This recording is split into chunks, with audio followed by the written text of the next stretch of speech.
నీళ్ల గురించి కొట్లాట మన తెలంగాణకు కొత్తేం కాదు. కానీ ఇప్పుడు మళ్ళా తుంగభద్ర కుట్ర మొదలైందని వినబడుతుంది. తుంగభద్ర జిల్లాల తెలంగాణకున్న హక్కును తాకట్టు పెట్టే కుట్రలు జరుగుతున్నాయట.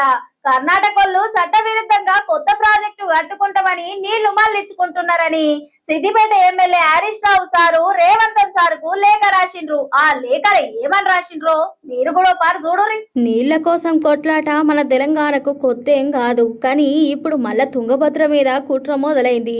తుంగభద్ర జలాలల్లా తెలంగాణకున్న హక్కును తాకట్టు పెట్టే కుట్రలు జరుగుతున్నాయి. కర్ణాటకలు చట్టవిరుద్ధంగా కొత్త ప్రాజెక్టులు కడతా మన వాటా నీళ్లు మళ్లించుకుంటున్నారు. మన రాజోలి బండ డైవర్షన్ స్కీము ఆర్డీఎస్ ఉన్నది, తుమ్మిళ్ళ ఎత్తిపోతలుంది, భీమా ప్రాజెక్టు ఉన్నది. ఉమ్మడి మహబూబ్ నగర్, రంగారెడ్డి, వికారాబాద్ జిల్లాల లక్షల ఎకరాలు ఈ నీళ్ల మీదనే ఆధారపడి ఉన్నాయి.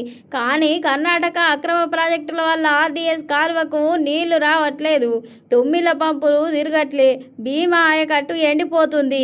ఇదేనా న్యాయం? ట్రిబ్యునల్ తీర్పులున్నా ఒప్పందాలున్నా కర్ణాటకలు లెక్క చేస్తలేరు. మన సర్కారు ఏం చేస్తుంది? కేంద్రం ఎందుకు చూసుకుంటా ఊకుంటుంది అనుకుంటా గట్టిగానే అరుచుకున్నాడు హరీష్ రావు సారు.